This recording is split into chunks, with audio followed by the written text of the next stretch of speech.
నమస్తే, welcome to YoYo TV. BRS party అధికారంలో ఉన్నప్పుడు మాజీ మంత్రి హరీష్ రావు గారు ఫోన్ ట్యాపింగ్ చేశారంటూ కూడా సిద్దిపేట కాంగ్రెస్ పార్టీ సీనియర్ నాయకులు చక్రధర్ గౌడ్ గారు అయితే ఈరోజు పోలీస్ స్టేషన్లో అయితే ఫిర్యాదు చేయడం జరిగింది. మరి మాట్లాడదాం ఇదే అంశం మీద మనతో పాటు ఉన్నారు. అన్న నమస్తేనే. నమస్తే. ఈరోజు పోలీస్ స్టేషన్లో కేసు పెట్టడం జరిగింది. హరీష్ రావు గారు ఫోన్ ట్యాపింగ్ చేశారని చెప్పేసి కూడా ఏంది వాస్తవాలు ఏంది అసలు? చాలా రోజుల కిందటనే పెట్టినా వాళ్ళు దీంట్లో మెరిట్స్ వెతికారు. అంటే చక్రధర్ చెప్పేది ఎంతవరకు వాస్తవం ఉందని చూసిన తర్వాతే కేసు అనేది ఇవాళ పుటప్ చేశారు. చాలా ఆనందంగా ఉంది.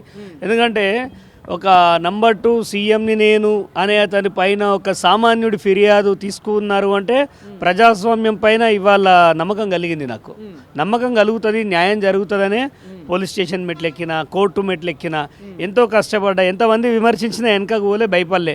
నీతోటి ఏమవుతుంది, ఆయనను ఢీ కొన్నా, కేసు చేయించిన, ఆయనను A1గా పెట్టించిన. సో ఏంది మరి ఫోన్ ట్యాపింగ్ అనే అంశం అది కాస్త రాజకీయ కుట్రనే, మేము చేసింది లేదు ఏం లేదు, ఏ ఆధారంగా సిద్ధమే, గతంలో కేటీఆర్ గారి మీద కూడా అన్నారు, ఇప్పుడు మా మీద అంటున్నారంటూ కూడా బీఆర్ఎస్ పార్టీ నాయకులు చెప్తా ఉన్నారు. ఏంది మరి నిజంగా ఈ ఫోన్ ట్యాపింగ్ అనేది జరుగుతుందా? ఒకవేళ జరిగి ఉంటే కాంగ్రెస్ పార్టీ ఎట్లాంటి స్టాండ్ తీసుకోబోతుంది? 29 ఆగస్టు 2023లో అసలు నేను కాంగ్రెస్ పార్టీలో లేను. ఇప్పుడు కాంగ్రెస్ పార్టీలో ఉన్నా, అప్పుడు లేను.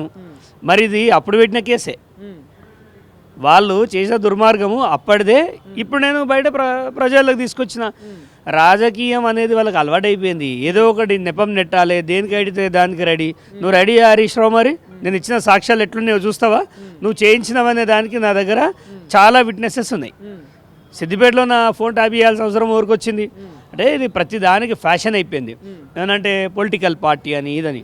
వాళ్ళు తప్పు చేశారు, హరీష్ రావు తప్పు చేసిండు, హరీష్ రావు జైలుకు పోతాడని కూడా నేను విశ్వసిస్తున్నా. అంటే మంత్రిగా పనిచేసిన హరీష్ రావు గారు చక్రధర్ గౌడ్ ఫోన్ ట్యాపింగ్ ఎందుకు చేయాలంటే ఏం చెప్తారు? అంత అవసరం ఏమొచ్చిందంటే ఏం చెప్తారు?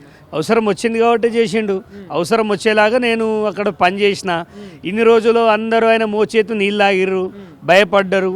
నిజంగా భయపెట్టించిండు, డబ్బులు ఇచ్చిండు, అన్ని విధాలుగా కొన్నాడు. చక్రధర్ని కొనలేకపోయాడు. ఎందుకంటే వాళ్ళందరూ డబ్బులు తీసుకున్నారు, చక్రధర్ సమాజానికి డబ్బులు ఇచ్చాడు.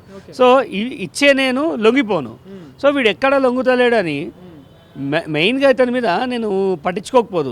ఎందుకు ఈ రకంగా నేను ఏదో ఒక రోజు నన్ను సమాజం ముందు నిలబెట్టాలని ఎందుకు అనుకున్నా అంటే, అన్యాయంగా నేను ఒక రేపిస్ట్ ముద్ర వాడేసుకొని తిరుగుతున్నా సమాజంలో. నాకు చాలా ఇది దిగ్భ్రాంతి కలిగించింది. ప్రతిరోజు నన్ను డిస్టర్బ్ చేసేది. అరే ఉత్తిపునానికి నేను ఏం చేయను, దానికి ఒక రేపిస్ట్ అనే ఒక బద్నాం మోస్తున్నా. ఇది కరెక్ట్ కాదు, వీడంతా తేల్చాలనుకున్నా. ఇవాళ కేసు పెట్టినా. నేను FIR కాదు, ఆయన జైలు వేయించేదాకా ఊరుకోను.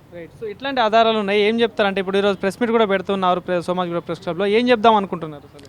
ఒకటి, ఇది ఉత్తిగా పెట్టింది అయితే కాదు, టైంపాస్కి కాదు. మీకు తెలుసు, ఒక హరీష్ రావు లాంటి వాడి మీద కేసు పెట్టాలంటే టెక్నికల్గా వాళ్ళు ఎన్ని సాక్ష్యాలు సేకరిస్తే పెడతారో చూడాలి.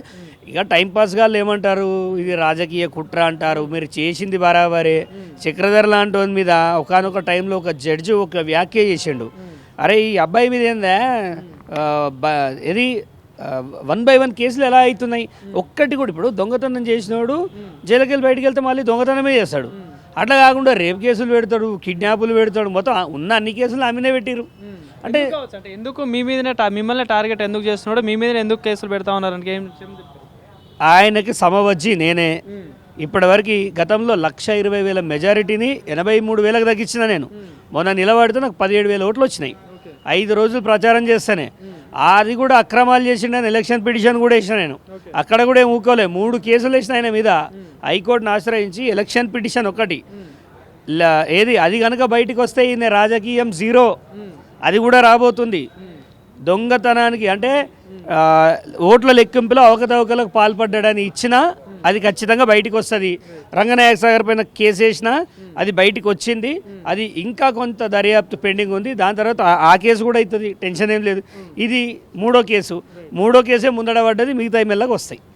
గత కొన్ని రోజులుగా కూడా భూ కబ్జా చేశారు హరీష్ రావు గారు అంటూ కూడా 13 ఎకరాల సమయంతో చేశారని కూడా ఒక వార్త అయితే వినిపిస్తూ ఉంది. సో ఏంది మరి నిజంగా సిద్దిపేటలో భూ కబ్జాలు నడుస్తున్నాయా, దందాలు నడుస్తున్నాయంటే ఏం చెప్తారు మరి? హరీష్ రావు 2004లో వచ్చినప్పటికీ వెళ్ళి సిద్దిపేటలో విపరీతమైన భూదోపిడి జరిగింది. దానికి నిదర్శనమే రంగనాయక సాగర్. నేను ఆల్రెడీ రంగనాయక సాగర్ది మొత్తము ఫైల్ సీఎం గారికి ఇచ్చిన, అధికారులకు ఇచ్చిన. ఖచ్చితంగా దాంట్లో దొరకబోతుండే హరీష్ రావు. 9 గుంటలే అది.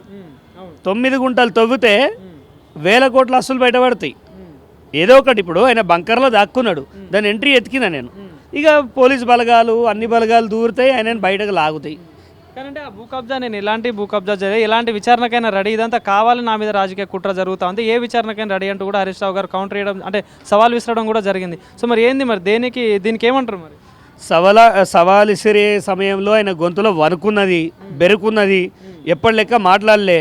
ఆయన ఏదో అనుకుంటుండు కానీ సుప్రీంకోర్టు అయితే ఇప్పుడు హైకోర్టు అయితే ఈయన మీద కక్ష కట్టదు. మరి రేపు హైకోర్టులో తీర్పు ఏమొస్తుందో చూద్దాం. హరీష్ రావు, నువ్వు అంత పతివ్రతవే కదా, నువ్వు అంత పతివ్రతవేంది, నీ జాతకం మొత్తం బయట పెడతా, నీకు ఇన్ని ఆస్తులు ఎట్లా వచ్చినాయో ఇప్పుడిప్పుడే బయట పడుతున్నాయి. చూడండి, భూమి గుండ్రగా ఉంటుంది అని మనం నమ్మాలి. ఎందుకంటే నువ్వు ఏడో స్టార్ట్ అయినావు, మళ్ళీ నువ్వు ఆడికే వచ్చి ఆగే టైం అయింది. నువ్వు నియంతలాగా పోకూడదాకా పోయినావు, కానీ ఒక చిన్న పిల్లగాడితో నీ ఎంతమవుతుందని ఎప్పుడన్నా అనుకున్నావా? ఇప్పుడు స్టార్ట్ అయింది. పంజాగుట్టలో నువ్వు నన్ను కేసు చేయించినావు, పంజాగుట్టలోనే నీ మీద కేసు చేయించిన. సో ఇక్కడికి వెళ్ళి నీ పని స్టార్ట్ అవుతుందని చెప్తున్నా. సో ఈ ఫోన్ ట్యాంపింగ్ విషయంలో చూసుకున్నా, ఇప్పుడు భూ కబ్జా విషయంలో చూసుకున్నా, చక్రధర్ కూడా ఎట్లాంటి స్టాండ్ తీసుకున్నారు, ఎట్లాంటి ముందు ఎట్లాంటి చేయబోతున్నారు? ఒకటండి, చాలామంది ఏమంటారు అంటే హరీష్ రావు పేరు చెప్పుకొని పబ్బం గడుపుకుంటారు అంటారు. అరే బాబు, పబ్బం గడుపుకోనికి నేనేం బికారీ గాని కాదు, నేనే కోట్ల రూపాయలు వంచినోని. ఆయన పేరు చెప్పుకుంటే నా టైం వేస్ట్. కానీ ఒక అన్యాయం జరిగింది, ఆ అన్యాయాన్ని నిలదీయాలంటే ఎవరితోడు ఒకటి అవుతుంది. ఇప్పుడు ఎంబీబీఎస్ డాక్టర్కి ఏం పని ఉంటుందండి? సైన్స్ పుస్తకాలు చదువుతాడు. నేను ఒక సిద్దిపేట కాన్స్టిట్యున్సీలో ఎమ్మెల్యే క్యాండిడేట్ని, అంటే కంటెస్టెడ్ ఎమ్మెల్యేని, నాకు పనే ఉంటుంది.